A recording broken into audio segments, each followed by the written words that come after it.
Welcome to the Jeff Knows Inc. Entrepreneurial Show with your host, Jeff Lopes.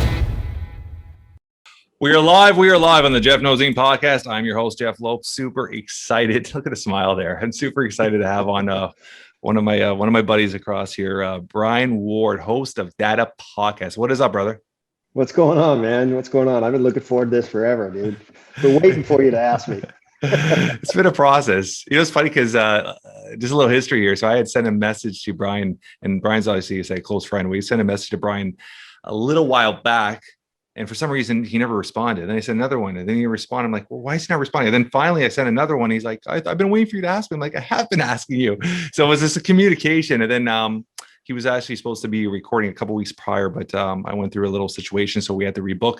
And I'm glad that we finally got this going. It's going to be a fun conversation today. Just a heads up on how I run the podcast. There's no set questions. It's just, we're going to have an open conversation, have fun with it. Wherever it goes, it goes. Usually I always start off by allowing the audience to know what you're currently doing, what you're up to with your podcast, with your world, with your family. But let's start off a little different angle. Let's start off with Bryan growing up. Where'd you grow up? How was your childhood? How many brothers, sisters do you have? Let's give me a little rundown of Bryan growing up. Yeah, first of all, thanks for having me on, brother. I really appreciate it. You and I, obviously, you're right. I mean, you and I have become pretty good friends, even though we're in two different areas. I'm in the U.S. You're in Canada, but I feel like you're my next door neighbor. You've been a great friend, so I appreciate you having me on. So I'm California kid, born and raised. When I grew up, I have a younger sister who's 5 years younger than me, and life was, normal family life. My parents are still together to this day. So, we didn't go through any kind of divorce as a child or anything like that. But, my parents weren't super involved in things that I did as a kid. I was very active, played a lot of sports, and I even started working at the age of 12. I bought my first car at the age of 12, a 62 Chevy Nova for $50 with my paper out money. Really the only thing that my dad was really— How long did you have that car for? It's a story that I could go on forever talking about it. I had that car. I bought it for $50 with my paper out money. It was basically a shell. I was going to say, interior. Yeah, had no interior, had no engine. We towed it home and worked on it for about 4 years. Got it done right when I got my license. It was pretty much done. I had purchased another Nova for parts and all that kind of stuff. And my dad and I worked on it together. So one of the things that he was really involved in my life was working on this car, because he's a car fanatic. So he and I worked on this car for 4 years. It was cherry. Got it pimped out. It was nice, and ended up having it through high school, and drove that car through high school, and then went into the Marines. When I got out of the high school, I went into the Marine Corps and kept the car. The car remained at my parents' house while I was in the Marines, and ended up, while I was in the Marines, meeting my wife, my now wife. And we dated, and when I knew I was going to ask her to marry me, I didn't have the money. I was in the Marines, I didn't have the money for an engagement ring. And so I bit the bullet and sold the car. I sold the car for $4,000 to some attorney in the area, and used that money to buy my wife's engagement ring. So how old were you again? I was 20 years old, 21, 22, something like that. Yeah. And so I used the money that I got from the car and bought my wife's engagement ring. And to this day, because the attorney lives in the area where my parents live. He still has it? He still has it. You ever try buying it back? My dad has offered to buy it back several times. He has no interest in selling. And the funny thing is, my dad sent me a picture. Just about a year ago, my parents were at a car show, like a car rally, and they were doing like a parade of cars. And the guy was there, and he drove my old car through this parade. And my dad took a picture of it and sent it to me. This is your old car. It's completely different. Like, he changed the paint scheme. He changed everything on it. I still have the picture. I'll actually send it to you. Yeah, it's pretty crazy. I don't regret the decision I made at the time, because obviously you can't. You can't. My wife and I have been married we'll be 24 years in just a couple weeks. We'll be together for 24 years, married 24 years. And so I don't regret that decision, but I regret the decision of getting rid of the car. I wish I had still had it, because my dad also has another Nova, and he's got a 63 Chevy Nova that he bought when he was very young, and he still has it to this day. And so I kind of wish I still had it, but it is what it is. Will that car be yours one day or no? Yes, my dad claims it will be. He claims it will be. We'll see what happens. But I mean, he's got a couple different cars. I mean, he's got a Camaro. What year is his Camaro? 69. Oh, okay. Yeah, and the funny thing about that's a whole other story. He worked he did some side jobs for we didn't have a lot of money growing up, but he was, he made a good income, a decent income to keep the family going. But he worked some side jobs for an older lady in a mobile home park. And when she passed away, she had a couple of kids, but when she passed away, she left the car to him in her will. Wow. Left it to him.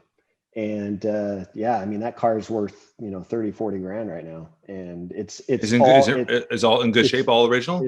It's all original, all in good shape, and he still has it, and it's pretty crazy that. Does he have any other cars? Or those are the two he has. He's got those two, and then he's got a 64, I think it's 64 Chevy pickup, big window, big back window. So. Yeah, those are nice too. A lot of people fix those up really nice. Yeah, he hasn't fixed that one up quite to the point where he wants, but he tinkers around. He's still tinkering around with all these. How old's your pops? Let's see. I'm gonna be 40. Let's see. I'm gonna be 49. So he'll be He's 20 years older than me, so he'll be 69. Oh, he's still young. Still young. Yeah. So but he still tinkers around with them, and But so he had you when he was 20. He had me when he was 20. My mom was 16. Wow. I was just adding up because my pops was 76, right? And I'm 44. So I was like, that's really young. 16. Yeah. Wow. Yeah. So it's I had a active childhood. It's just the one thing that really stuck with me with my parents is because they worked a lot. They had full-time jobs and sometimes even had evening jobs. My mom had a janitorial service in the evenings too. Yeah. And so it was the stuff at the home with my younger sister was really on my shoulders as a child. I took care of her. I made dinners, those kind of things. And my parents at what age roughly? I was in early stages of high school. Yeah. So, I look at my daughter. My daughter just started high school. She's 15. And even as of last year, probably even 13. At 13, I mean, we would come home and she would have dinner ready. Like my wife would prep. My wife's a prepper, right? So my wife on a Sunday literally preps all the meals for the week, and they're all oven based. And she'll whatever, your chicken or your roll, whatever it is, all oven based. You put them all in the fridge. They're all dated. She's very organized that way. And my daughter comes home, she just puts it in, warms up everything, gets everything ready, does the laundry, does the stuff. She has her routine. And now my son's got that routine where my son does laundry. He's up to food. We've always had that. You see that post I did the other day too. We always have that independence of, from such a young age that they know how to take care of themselves. Mm-hmm. They know how to take care of themselves. They know how to be responsible. They know how to put on the alarm. They know how to close the door. They know where all the phone numbers on the fridge. They know how to be responsible. And I think it's so valid, so important that even though you're 15 doing that, I mean, those are life lessons that you took with you forever, right? Yeah, no, absolutely. And again, it's not something that I don't hold a grudge against my parents for having me go through all that, because they did the best that they could as parents. They had to provide for the family. Yeah. And my parents didn't have a huge, there wasn't a lot of money coming in. So they had to do what they had to do to take care of the family. But at the same time, all the different things that I was involved in. I had, a paper out, and then I worked at a hardware store. I had a couple different jobs that I was doing. Plus I was playing sports. And even the sports that I played, my parents, they didn't come to anything that any of the games, any of the, I was on the swim team, I was on the water polo team, I was on the wrestling team. They didn't come to any of those things because they had to work.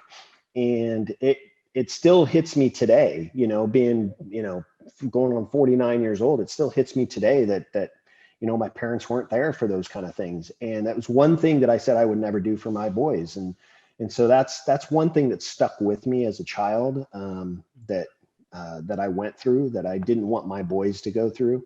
But you're right, those life lessons are important. We tried to teach our boys those life lessons at an early age. I mean, my younger son last night made dinner for the family, and my wife didn't even ask him. So, those things are important. My older son, my wife's pretty good about when they were going through high school and stuff, doing their laundry and stuff for them. Even though they knew how, she would do their laundry and stuff for them. When he went off to college, just 4 years ago, when he went off to college, I'll never forget that he's got at the apartments that he stayed at, they have the washroom, and he called my wife and said, I don't know what I'm supposed to do with the laundry. She's like, well, the darks with the darks, the whites with the whites, and, throw some soap in there and you're good to go. So, we have to, you kind of have to teach them those kind of things. But yeah, I mean, it's all good. Those life lessons are important that kids go through. Teach them young, so that way they can carry it with them forever. And one of the things that I learned as a kid, especially with my dad, is, working on the cars and stuff. I know how to work on cars, so I can get out there and tinker on stuff if I need to do something to any of my cars. Teach my boys. I've taught my boys how to do certain things, changing light bulbs and things like that, that they can do on their own. So those things are important. And my dad taught me that kind of stuff. So yeah, I mean, it's as a kid, when you're going through those stages where you just want, you want your parents involved. Yeah, of course. Yeah. I mean, I can remember being in games and things like that and not seeing my parents in the stands yet. I used to ride to practices and games with my friends' parents because my parents couldn't go. Yeah. So those kind of things stuck with me. And it's one thing that I just knew that I wouldn't be with my kids. So have you ever, I think we talked about this, but have you ever literally spent some time trying to find another Nova? I think you deserve it. You have been. I have. There's probably a ton, especially now with COVID. I'm sure there's a ton of people trying to cash out and trying to make a little bit of money. You probably buy one for a decent price. Yeah, they're expensive. Even you get ones that are just old and run down that just need a lot of work, and they're still several thousands of dollars. I mean, it's crazy how expensive they are. But the other thing that I have is I don't have the space right now for it. So yeah. When my boys are grown and off on their own, I'll definitely start going down that road again. Very, very, very cool. Military. Yeah. Okay, let's let the audience know what part of the military you're involved in and how long you're with it, and then we'll get into I want to get a kind of little backstory. What got you into that? And was your dad part of the military or anybody in your family? No, and I'll kind of tell you the backstory as I get into it because it kind of part of my story. But when I went through high school, I started going to college at a local community college, and I was working a lot. And as a kid, when you're, 19 years old, I was making pretty decent money. I was working at a grocery store. I was making pretty decent money for a 19-year-old. Yeah. And I got addicted to making money. And I was going to college, working at the store. And I told my parents, I said, hey, I'm kind of over school. I kind of want to take a break. And what I want to do is take a semester off and just work. Just want to work. And my dad told me, well, the problem with that, and this is coming from my parents who, my dad didn't even graduate high school. He got his GED. He didn't graduate high school. So they never went through college. But my parents said, you know what, if you take a time off, if you take a semester off, you'll never go back. That's what they said. You'll never go back. You'll be so in your routine that you just won't go back. And I said, no, I will. And they're like, okay, well, that's fine. If you want to quit college, that's fine. But you're living here for free. If you just want to work full time, then you're going to start paying rent. And I didn't want to do that. So I started looking at different things, different options. And one of the options was the military. And I had never had any interest in the military as a kid, never even crossed my mind. And I started talking to a couple of friends that had been in the military, older gentlemen that I looked up to that had been in the military. And I was leaning towards the Air Force.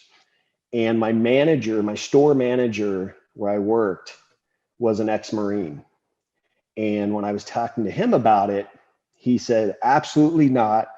You're not going into the Air Force. You absolutely have to go into the Marine Corps. And he's like, it's better. I mean, this isn't any, knock on any of the other military services, but better, what's the word I'm looking for? Better discipline. It's tougher. He's just running down this laundry list of things why it was so much better than every other service. And so I went down, I talked to a recruiter, and he was ready to sign me up. And I said, no, I got to talk to my parents. And I went home, told my parents, and my mom was not for it. She was totally. I was going to say, yeah, most moms are. This was right after Desert Storm. Okay, so there's a lot of activity still happening. Yeah. So this is right after Desert Storm, and so my mom was totally against it. My dad was all for it. He said 100%. It'll teach you work ethic. It'll make you more responsible. It'll toughen you up. That kind of stuff. And so I did. I signed up and spent 4 years in the Marines. I was stationed here in Southern California, which was great because I was just 4 hours from home, so I could go home every weekend. I spent 6 months in Japan on a tour over there. I was in Okinawa for 6 months. How was that? Yeah, I was gonna say that was cool because one of the things that there's not a whole lot other than some sightseeing. There's not a whole lot to do on Okinawa. It's pretty small, and it's just diluted with military bases there. But I got my scuba diving license over there, so learned how to scuba dive over there. So that was pretty cool. And I did scuba diving. I worked out like a crazy animal, and I drank a lot. That's essentially what I did. So I mean, hey, it was a good experience and something that I will never regret doing. When my 4 years was up, I was on my way to about to check out, and I remember going to the commanding officer's station to check out with the CO of the base. Yeah. And said, hey, what can we do to get you to re-enlist? And I said, I want to go into the civilian world. I haven't really experienced it. And so I don't think there's really anything that can get me to re-enlist. And he said, well, what if we offer you $15,000 to sign up right now? And it would be a $15,000 bonus. You could sign up right now. And I thought about it. I said, well, could I do, is it for 4 years, 4 more years? And he said, no, if you do that, you'd have to do 6 years. And I'm thinking to myself, well, I've already been in for 4. If I do 6, that's 10. I might as well stay in for another 10 and retire. Yeah. And he said, well, that's kind of the point. And I said, yeah, I think I'm gonna take my chances out in the civilian world. So yeah, but I mean, I spent 4 years. It was a great experience, something I'm very, very proud of. And I've tried to, the Marine Corps paid for my college. So when I got out of the Marines, I went back to college and got my degree. And so, I mean, it's all good. No, 100%. Let's fast forward now, and then we're going to get into fatherhood. Let's fast forward to the podcast. When did you actually start the podcast, and what ran through your mind to start the podcast? When did you start it actually? What was the date? October of 2019. So coming up on 2 years. And I was at a point in my life where my older son at the time was in college. My younger son was a senior in high school.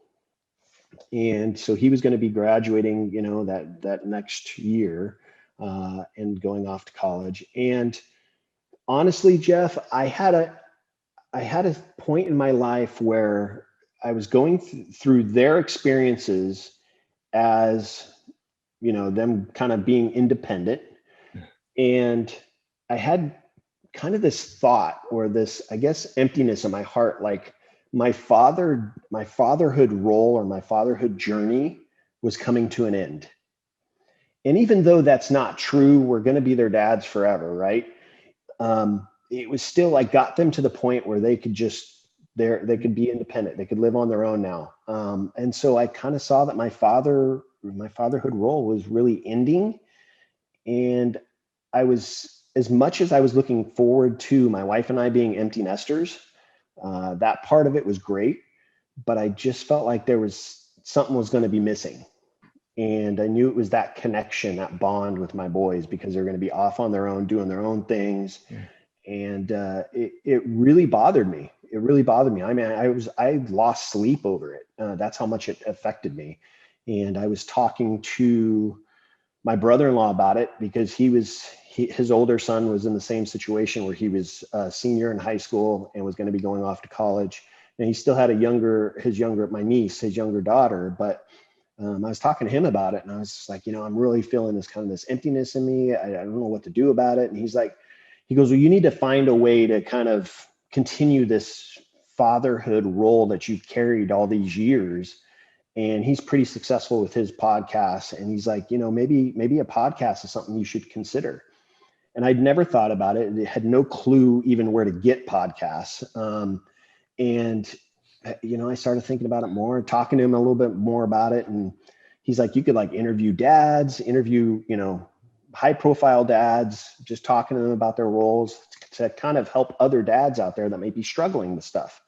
And so I did some research and talked to my wife about it. She's like, oh, you'd be so good at it. You should do it. And that's kind of how the ball started rolling. I just kind of jumped in. When did you release your first episode? November 2nd, I want to say it was. Who was your first guest? Me. You didn't do that the same here. How many episodes did you do of yourself before you brought a guest on? Well, actually, it wasn't even really an interview of me. It was an introduction. Okay. So it was an introduction of kind of like a pilot. Yeah. So it was I think it was only like 10 minutes long or something. It was an introduction of me and about the show and what it's going to do and blah, blah, blah, blah, blah. My very next guest was a good friend of mine who's actually, I coach high school basketball. He's actually one of the coaches on the team. He's the head coach on the team. And so he was my very first guest because I knew he would come on, and because I knew him so well. If it didn't go well, we just kind of stumble through it.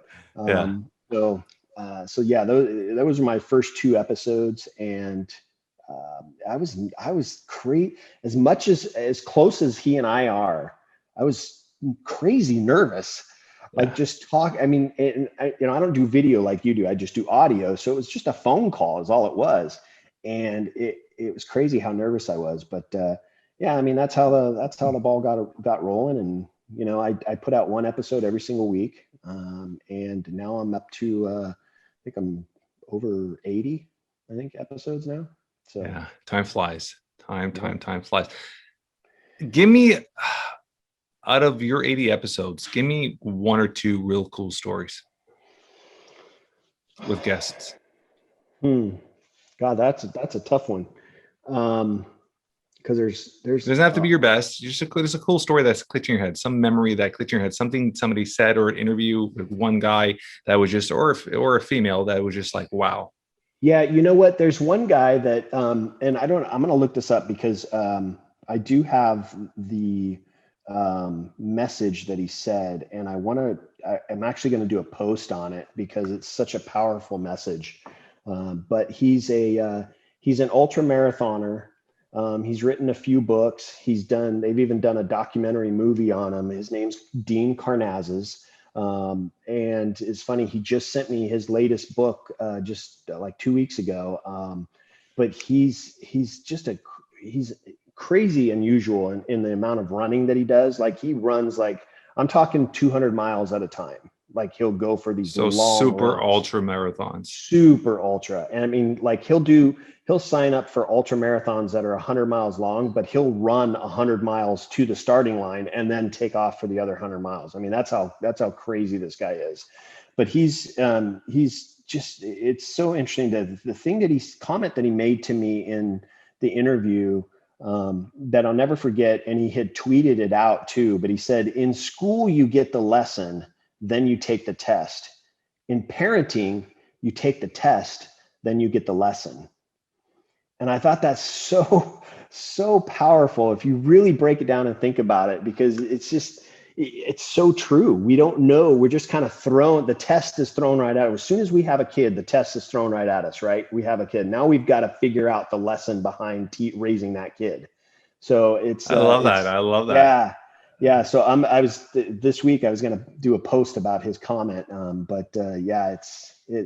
that's one thing that sticks out to me. I had another guy that actually told me something that I actually live by now.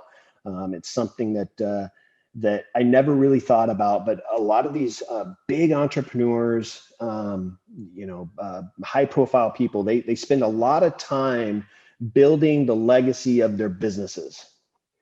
And one thing that somebody said to me, and it just hit me in the head like a ton of bricks, but he said, your legacy should start in your home, not outside your home. Always. Because that's where your true, that's the only thing that really matters at the end of the day. Yes. 100%. I live by that. Yeah. I'm a strong believer in that, because the reality is when shit hits the fan. I was having this conversation with my mom this morning. When shit hits the fan and things in life happen, you truly see quickly who's there and who's not there. And people you thought were your friends are the ones that are not picking up the phone calling. Those are the ones that don't really care. Those are the ones that are not sending you messages. And it's you have to, and when something does happen in life, Bryan, you're put in a situation where who are you going to really join together? Who's going to be that moment of you putting those tears together? Who's going to be? It's your family. Everything comes back to home, and you got to cherish that. You got to grow it from in there. So I'm exactly what you said. I'm a strong believer in that you have to build within first, and then everything comes together, because you could be the most successful person in the world and you have a nasty divorce. Your kids don't want to talk to you. Like, at the end of the day, you die alone. Like, what does that? Any of that shit matters? Right. It's funny because we see that, I have a lot of friends that are, spend so much time building their businesses outside their home. And the thing that they always told me when my boys were growing up, and when I would talk to them about their companies or whatever, they would say, I'm trying to build this for my kids because I'm working so hard now. So that way I can retire really, really young and spend all the time that I can with them. And I think about, well, your kids want to spend the time with you now when they're young. They don't want to spend time with you when they're teenagers and going off into, being adults. They don't, when they're teenagers. Sorry, go continue. Sorry. Yeah, no, I was just saying when they're teenagers, they're already independent of you. They want to hang out with their friends. When they're so young, that's the precious time. That's the time that you really take to building that bond.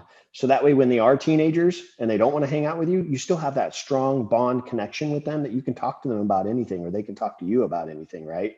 Yeah. So. And I always say this too, and this is something we've talked about, is this time is a currency, right? There's no guarantee for tomorrow. Right. So you to build, and something happens. Yeah. Car accident, a sickness, an illness, like shit happens. And you've spent all this time building it, but you have no memories. And then you have all these regrets on your deathbed, right? So I'm a strong believer in, and I know, and I use the word all the time, and this is something we talk about, is people are like, they hate the word balance. A lot of people are like, they're really against that family. There's no family and work balance. Yeah, there is a balance. Just find the balance within each sector. So there's a balance in my family life. There's a balance in my work. Is finding it and understanding it, and understanding of what's your non-negotiables, what's important to you, what things in your life matter now, right? If in your head, building for the future of your children is a priority and is a non-negotiable, and you want to make sure they're financially taken care of, I'm all for that. Then sacrifice certain things to make sure you're still spending time with them, right? So there's ways of going around everything like that. Any other stories from the podcast? Any other guests? No, I mean, I'm sure that if I started digging through some of the past episodes, I could bring you a couple dozen more. But those two still stand out to me, and both those individuals, Dean, I interviewed early last year. The other guy, he had written a marriage book, and I mean, those were both early last year. Yeah. But I mean, if It's- just the it's so cool to talk to these people. They're either, whether they're celebrities, pro athletes, or just real big entrepreneurs. It's so cool to talk to them about their family, because there's not a lot of people that get to hear those kind of stories, or those kind of, memories that they have with their kids, or, with their whole family, their wife or their kids. So it's cool to just have them just kind of be a regular person and talk to me about, hey, what are you doing as a dad? Yeah. I love that. So let's talk about that now. That'll lead into the next segue here. So fatherhood, what does fatherhood mean to you? And I'm sure you've asked Fatherhood, that a lot of times to other people. So yeah, fatherhood is something that I, obviously, this, I take very seriously. It's a job. Fatherhood's a job. It's a responsibility. But at the end of the day, it's about building I'm a huge believer in building the bond with our kids. So fatherhood to me is, how strong is my bond with my boys? I have two boys, as you know, 22 and 19. And because of the bond that I built with them as they grew up, we're like best friends now. yeah. And listen, I hear parents say, you shouldn't be friends with your kids. You're not your kids' friends. And that's not true. That's No. not true at all. My boys are two of my best friends, and I can talk to them about anything. If they're struggling with stuff, I know that I can ask them, hey, what's on your heart? What's on your mind? What's going on? And they'll tell me. So they have a really good relationship, open communication relationship with my wife and I. And so fatherhood to me is just the bond that I have built with my kids means the world to me. And it's something that you were talking about it earlier about, being on our deathbed and not having any regrets. That's one thing that is very important to me. I want to be able to, when I go to, the next level and meet my heavenly Father, I want to be able to go in comfort and in peace. I don't want to have any regrets. And I don't care what it is outside my home. I don't want to have any regrets with my family. That's what's most important to me. So that's what it means to me. Fatherhood means just the love and the bond that I build with my kids throughout their lives is as strong as it can be. So for our audience to know that Bryan also coaches basketball. So and you coach your kids as well. Is there a good memory or a moment that that clicks in your head when you're coaching with your kids that just puts a smile on your face? Oh yeah, I have tons, but there's one in particular, and I probably have shared this. I know I've shared this story with you, but I coached them in all their teams that they were on as they grew up. When my older son got into high school, I was still coaching my younger son, who was at junior high level. So my older son got into high school. My coaching role with him had kind of ended. I kind of told him, look, you're in high school now. This is kind of your time to really just do your thing. I've given you all the tools. I've taught you all the fundamentals of the different sports that he played. This is your time to really, do it on your own. And he was all good. He was all good with that. When my younger son got into high school, it was kind of the same thing. I thought, Jeff, that I'd kind of hung up the coaching whistle when both my boys were in high school. And I had an opportunity that came up. I'm one of those dads that I show up to every single practice. I'm at every single game, and I don't get involved. When I was at practices, I would just sit, most of the time I just goof around on my phone while I'm watching the practice. And this is at the high school level. And they both played basketball. So I just sit there in the stands and just mind my own business. Wouldn't provide any input to the coach. I became good friends with the coach, but wouldn't provide any input. I just minded my own business. And I had an opportunity to come up where the head coach had told the athletic director, hey, I really need an assistant coach. I really need an assistant coach. And he's like, all right, just let me know who you want to talk to, and we'll get an interview going. And he said, I already have one guy in mind. And he said, me. And so the athletic director called me up and said, "Hey, Ron would like you to help him out on the team. Is that something you'd be interested in?" And absolutely, I was like, "Oh, I'm all in. I'd love to do it." I said, "However, I have to ask my kids permission, because I wanted them to have the opportunity to be independent of me, not have me as their coach and their dad." So I said, I have to ask, it was my younger son at the time. I have to ask Brett's permission if he's okay with it. And so that night I talked to Brett, and he goes, "Yeah, if you want to coach. If you don't, I'm fine with that too. Whatever you want to do, I'm good with." I'm like, "Cool, that's my green light." So I told the athletic director, "Yeah, I'll coach." So I went through the interview process, and that first year we only had won like 2 games. Like we were not good. The second year, however, we cranked it up, and we ended up making the playoffs. And for the first time in the school's 100-year history, the boys basketball team won the CIF championship.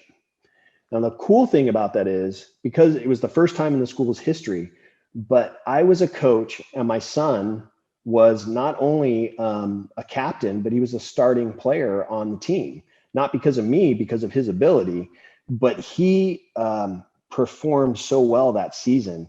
And even in the championship game, I think he had 5 threes in the championship game. He was just lights out on fire. And the cool thing about that is it's a memory that he and I will have forever together. We both have championship rings. We got these huge gargantuan, rings now that we'll have forever. And it's a memory that neither one of us will ever forget. So that is one story that it just makes me proud that I made the decision. Yeah, I want to coach. You guys asked me, I'm gonna step in and I'm gonna coach. And I'm still a coach today. Both my boys are out of high school, and I'm still a coach on the team. And it's interesting because this last year was my first year through the COVID. It was my first year not having a son on the high school team, and it was a unique experience, and I enjoyed it. It was different. I didn't feel the pressure of being a coach on the bench and hoping my kid performs well, because he's out in the court. I didn't have that pressure. So that memory right there is one of the greatest memories I'll have being a coach in high school. Obviously you love and you have a passion for it. Would you ever look at, or even consider, even on a local level, going to the college level as a coach, as assistant or something? No. You took a side there. You took a big side there. Yeah. The reason I did is because my son plays college basketball now. My younger son plays college basketball now. And they have the coach on the team. He doesn't have an assistant. And I'm not really good friends with him, but I'm pretty, I could text him and he'd respond to me. I communicate with him, and he's a good guy and all that. But I asked my younger son, I said, "Hey, if Coach Lou ever asks me, if I want to help coach, do you want me to coach?" And he said, "Absolutely not."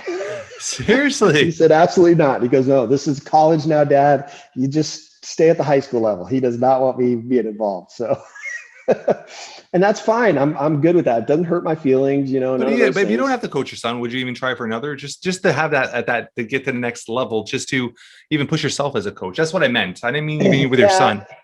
I don't know if I would or not. To be honest, I thought I was going to be done after this last season. We just finished our basketball season just a few weeks ago, and I thought I was done. I had told the head coach, I said, "Yeah, this is it for me. I'm done. I'm ready to hang it up." And it's a big time commitment. Yeah. And last week he called me up and said, "Hey, let's just do one more year. Let's just go one more year." He goes, "That year was kind of unusual with COVID and all that. We had kind of a packed season in like 2 months. Yeah. We were playing like 4 games a week." He goes, "It was so unusual. He goes, "Let's just do one more year. We can get a regular year in." And so I decided to do it. So one more year. We'll see how it goes after this next year. But at the college level, probably not.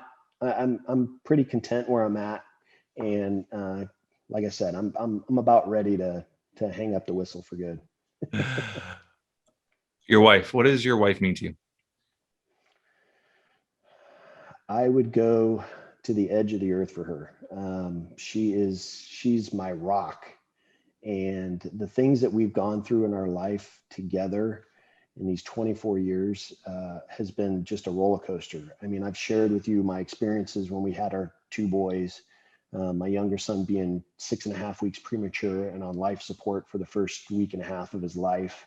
And then my older son, and then my younger son, with him, she ended up having a massive hemorrhage after he was born, and I almost lost her. Her doctor told me that, just another couple of seconds and she would have been gone. So I almost lost her. So those two experiences of having our two boys is pretty traumatic. And then, 8 years ago, I think it was about 8 years ago, she'd probably kill me if I was wrong. But she's 42 or 43. And she 8 years ago had a heart attack. And so she had 5 stents put in. And that was pretty traumatic. Having to care for her, and then having to, we tried to keep it hidden from our boys for a little while because they were pretty young. But we wanted to make sure that, I wanted to make sure that I didn't give them too much information to really scare them. But, I had to sit down with them and kind of tell them what she was going through and what was happening to her. So she had a heart attack. She had 5 stents put in, and she's fine. She went through that like a champ. And then a few years later, that's so young. Yeah. So her family has a history of heart disease. So that's what they kind of figured it came from. She's not unhealthy or anything. She's super healthy and she works out all the time. But she's also a type 1 diabetic. So she was born with diabetes at the age of 7. So she's gone through that her whole life. But about 6 years ago, she went through a massive hemorrhage in her eye and lost her eyesight. So she woke up one morning and had a massive bleed in her vein had ruptured. And it was type 1 diabetes. They have these issues with their eyes. She had diabetic retinopathy, where her retina had detached, and she ended up having to have surgery on that eye. And she ultimately, due to a botched surgery, she ultimately lost vision in that eye. It's in her left eye. So she completely lost vision. She has no vision to this day in her left eye. And 2 years after that incident, she had a massive hemorrhage in her right eye. So picture this. So her left eye is completely blacked out. She can't see anything. Her right eye had a massive hemorrhage. So the blood just completely covered her retina. So she could not see. She woke up one morning and said, "I can't see." And I questioned her. I'm like, "What are you talking about? You can't see?" She's like, "I can't see out of my right eye. I cannot see anything." And I'm like, "What do you mean?" She's like, "It's completely dark. I can't see anything." And we got her into her doctor, and her doctor said, "Yeah, you had a hemorrhage and we have to stop it. However, it's going to take some time to get that blood that's in there to dry up and kind of dissipate. And we're going to have to do some, laser surgery and stuff like that. It's going to take a while." And it took her about 6 months of basically living in darkness. She's a school teacher. Yeah, she's a school teacher. So she was on disability while, she couldn't do anything. So she's sitting at home in the dark, essentially. I had a full-time job. My boys are both in school. So she's sitting here at the house by herself in the dark for about 6 months until her vision slowly started to come back. So she had that episode that she went through. And a year later, it happened again, where she ended up having another one.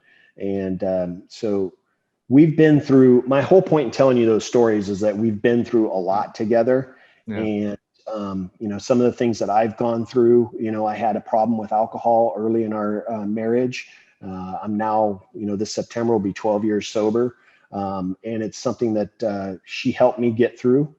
So we are each other's rock. And I would do anything I had to do to make sure she's taken care of. And so, yeah, she means the world to me. So thank you for asking that question, Jeff. Last question I'm going to ask you, Bryan. If something were to happen to you today, in a few words, how would you want to be, almost like a living eulogy, how would you want to be remembered or thought of by your closest friends and family? Somebody that always cared, somebody that was always there for me. Meaning whoever it is that, God forbid that day happens, if it were to happen today, that at my funeral or my remembrance, whatever it is, the people that got up and spoke about me would say, Bryan was somebody that cared, and Bryan was somebody that I could always rely on. Those kind of things are super important to me. I will, I reach out to people that I haven't talked to, just the other day, I sent out a text to an individual that I hadn't talked to in a while. And I just sent him a text and said, hey, I just want to check in and see how you're doing. I haven't talked to you in a while. I just want to say, hey, man, thinking of you. Those kind of things are super important to me, because I want to know that if I'm doing those things to reach out to people and be there for people, I want to know that those people are going to be people that are going to be there for me if I ever need it. And the only way to get that kind of connection is to be the person that reaches out to them, be the person that's there. You want to be. First. Yeah. And so that's super important to me. I my whole goal is just in doing that is just to, hey, I want to, like with you, I've never met you in person, but I want Jeff to know that, hey, I don't care what it is you're going through, I have your back. And I mean that sincerely.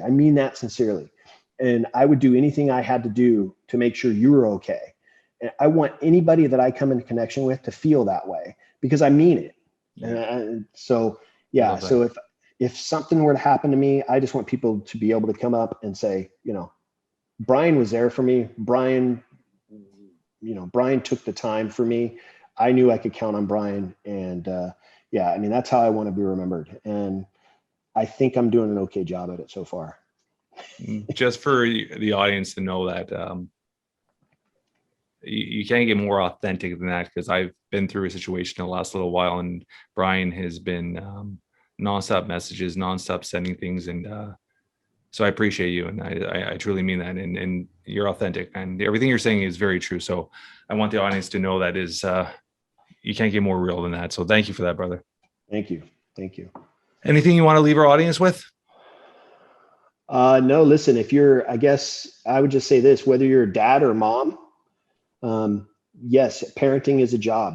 Parenting is a responsibility, but enjoy it. Enjoy the journey, because we only get this journey for so many years, and these years are important. And as a parent, it is our job to make sure that our kids grow up to be the best people that they can be, because that's what the world needs. The world needs good people.